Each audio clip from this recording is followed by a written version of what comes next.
ফুচকা খেতে কম বেশি আমরা সকলেই খুব ভালোবাসি, আর সেই ফুচকা যদি বাড়িতে তৈরি করে নেওয়া হয় তাহলে তো খুব ভালোই হয়। তো চলুন আজকে আমি আপনাদের সাথে শেয়ার করব ফুচকা রেসিপি। তার জন্য প্রথমেই আমি হাফ কাপ সুজি নিয়ে একটু জল দিয়ে এটাকে খানিকক্ষণের জন্য ভিজিয়ে রাখবো। এটা ভিজিয়ে রাখাটা কিন্তু মাস্ট। এবার অন্য একটি পাত্রে 1 কাপ আটা ও হাফ কাপ ময়দা দিয়ে দিচ্ছি, আর এর সাথে দিয়ে দিচ্ছি একদম সামান্য পরিমাণে বেকিং পাউডার। আপনারা চাইলে এখানে বেকিং সোডাও ব্যবহার করতে পারেন। এবার এই সমস্ত শুকনো উপকরণগুলোকে খুব ভালো করে মিশিয়ে নিতে হবে। শুকনো উপকরণগুলো মেশানো হয়ে গেলে ভিজিয়ে রাখা সুজিটা এর মধ্যে দিয়ে দিচ্ছি। সুজিটা দিয়ে কিন্তু প্রথমেই জল দেবেন না, সুজিটা দিয়ে আস্তে আস্তে মাখতে থাকবেন। তারপরে ঠিক যতটুকু জলের প্রয়োজন ততটুকুই জল দেবেন। আমি এখানে হাফ কাপের থেকেও কম জল দিয়েছি। এবার ডোটা তৈরি করার জন্য ভালো করে সময় নিয়ে 10 থেকে 15 মিনিটের জন্য মেখে নিতে হবে, যাতে টেক্সচারটা কিন্তু খুব সফট এবং স্মুথ হয়। ফুচকা তৈরির জন্য কিন্তু পারফেক্ট ডো হওয়াটা খুব ইম্পর্ট্যান্ট, আর এখানে কিন্তু আমার ডোটা তৈরি হয়ে গেছে। এবার এটাকে ঢাকা দিয়ে রেখে দেবো 1 ঘন্টার জন্য।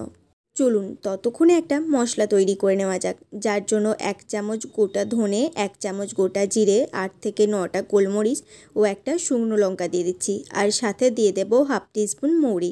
এবার এই সমস্ত উপকরণগুলোকে ড্রাই রোস্ট করে নিতে হবে। আর এই মশলাটাই হচ্ছে ফুচকার মশলা। এবার ডোটা থেকে ঢাকা সরিয়ে নিয়ে আবারও একবার 3 থেকে 4 মিনিটের জন্য ভালো করে মেখে নিয়েছি। প্রথমে এরকম একটা লম্বা রোল বানিয়ে নিতে হবে। এরপর এখান থেকে রুটি বানানোর মতো করে লেচি কেটে নিতে হবে। এবার লেচিগুলোকে গোল করে নিয়ে রোলের মতো করতে হবে। রোল করতে করতে দেখবেন যে লেচিগুলো কীরকম লম্বা লম্বা হয়ে আসছে, আর এগুলো কিন্তু একটু বেশ বড়ই লম্বা লম্বা করে নেবেন। রোল করা হয়ে গেলে এই লম্বা লম্বা রোলগুলোকে সামান্য ময়দা মাখিয়ে রেখে দেবেন কিছুক্ষণের জন্য। ময়দাটা কিন্তু মাস্ট, না হলে কিন্তু এই রোলগুলো একটার সাথে আর একটা চিটে যাবে। এবার এই লেচিগুলোর সাইজ সম পরিমাণে কেটে নিতে হবে। আপনারা কীরকম ফুচকাটা সাইজ রাখতে চাইছেন তার উপরে ডিপেন্ড করে আপনারা এই লেচিগুলো থেকে সাইজ অনুযায়ী কেটে নেবেন। এখানে দেখতেই পাচ্ছেন আমার কতগুলো লেচি ঠিক কাটা হয়ে গেছে। এবার এগুলোর মধ্যে আরও কিছুটা ময়দা মাখিয়ে নিচ্ছি। ওই যে আগেই বললাম যাতে চিটে না যায়, সেই কারণেই এরকমভাবে ময়দা মাখিয়ে নিলে কিন্তু চিটে যাওয়ার কোনো সম্ভাবনাই থাকবে না। এবার লেচিগুলোকে বেলে নিতে হবে। তার জন্য এক একটা করে লেচি নিয়ে প্রথমেই আমি রুটির মতো করে গোল করে নিচ্ছি। যদিও এতগুলো লেচি বেলা একটু কষ্ট, তবে এখানে কিন্তু কোনো রকম তেল দিয়ে বেলবে না, শুধুতেই দেখবেন বেলা হয়ে যাবে। আর এই লেচিগুলো কিন্তু একটু পাতলা করে বেলতে হবে, খুব একটা মোটাও যেন রাখবে না। এখানে দেখে নিন যে আমি লেচিগুলো ঠিক কীরকম পাতলা রেখেছি। ঠিক একইভাবে প্রথমেই আমি প্রত্যেকটা ফুচকাকে বেলে নেব। আর বেলার সময় কিন্তু একদমই জোরে প্রেস করে করে বেলবেন না, খুব আলতো হাতে ফুচকাগুলো বেলে নেবেন। ফুচকাগুলো বেলা হয়ে গেলে থালার মধ্যে এগুলো কিন্তু রেখে দেবেন, তবে একটার ওপর আর একটা একদমই চাপাবেন না। এবার এগুলো কিছুক্ষণ রাখার পরে এগুলোকে তেলের মধ্যে ছেড়ে দেব। ফুচকার যেই সাইডটা থালার ওপরে ছিল সেই সাইডটাই কিন্তু তেলে দিতে হবে, তাহলেই দেখবেন ফুচকাগুলো কিন্তু বেশ সুন্দর হয়ে ফুলে যাবে।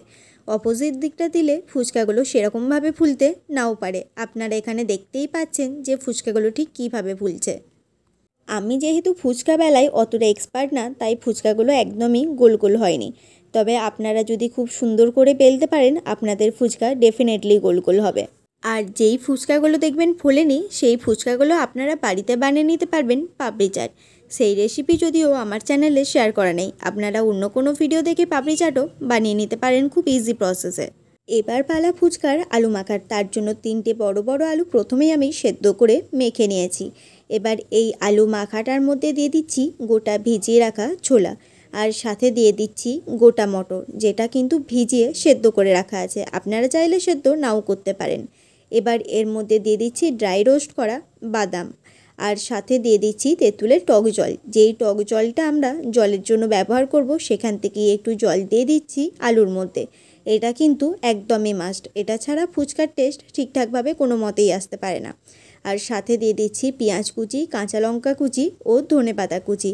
ধনেপাতা দিলে ফ্লেভারটা খুব সুন্দর আসে। এবার এর মধ্যে দিয়ে দিচ্ছি পাতিলেবুর রস। আপনারা চাইলে পাতিলেবুটা স্কিপও করতে পারেন, তবে আমি বলবো অবশ্যই দিতে। এবার এর মধ্যে পরিমাণ মতো নুন ও পরিমাণ মতো বিট নুন দিয়ে দিচ্ছি। বিট নুন দিলে কিন্তু এই আলু মাখার টেস্ট খুব ভালো হয়। আর সাথে যেই মশলাটা বানিয়েছিলাম সেই মশলা আর কিছুটা দিয়ে দিচ্ছি চিলি ফ্লেক্স। চিলি ফ্লেক্স যদি আপনাদের বাড়িতে না থাকে তাহলে চিলি ফ্লেক্সটা স্কিপ করে যেতে পারেন। এবার এই সমস্ত উপকরণগুলো খুব ভালো করে মাখিয়ে নিতে হবে। এবার পালা ফুচকার টক জলের। তার জন্য প্রথমেই আমি তেঁতুলগুলোকে ছেঁকে রাখা টক জলটা একটা বাটিতে দিয়ে দিলাম, আর সাথে দিয়ে দিচ্ছি আরও কিছুটা পরিমাণে নর্মাল জল। এবার এর মধ্যে দিয়ে দিচ্ছি অনেকটা পরিমাণে পাতিলেবুর রস। এখানে কিন্তু 1 চামচের মতো পাতিলেবুর রস দেওয়া আছে। এবার এর মধ্যে দিয়ে দিচ্ছি কিছুটা পরিমাণে বিট নুন, আর সামান্য দিয়ে দিচ্ছি নর্মাল নুন। এবার এর মধ্যে যেই মশলাটা তৈরি করে রেখেছিলাম সেই মশলা ও চিলি ফ্লেক্স দিয়ে দিলাম, আর সাথে দিয়ে দিলাম ধনেপাতা কুচি। এবার এই সমস্ত উপকরণগুলোকে খুব ভালো করে মিশিয়ে নিতে হবে। ফুচকা ভাজা হয়ে যাওয়ার পরে এগুলোকে অবশ্যই রোদে দিয়ে রাখবেন কমপক্ষে 1 ঘন্টার জন্য। আমি যেইভাবে ফুচকা বানিয়েছি আপনারাও একবার চেষ্টা করবেন ঠিক একইভাবে ফুচকা বানাবার। তারপরে দেখবেন দোকানের থেকে কোনো অংশেই কিন্তু ফুচকার টেস্ট খারাপ হবে না। আর এই ভিডিওটা যদি ভালো লাগে তাহলে কিন্তু অবশ্যই একটা লাইক করবেন, কমেন্ট করবেন এবং ভিডিওটা শেয়ার করে দেবেন। তো চলুন দেখা হবে পরের অন্য কোনো ভিডিওতে।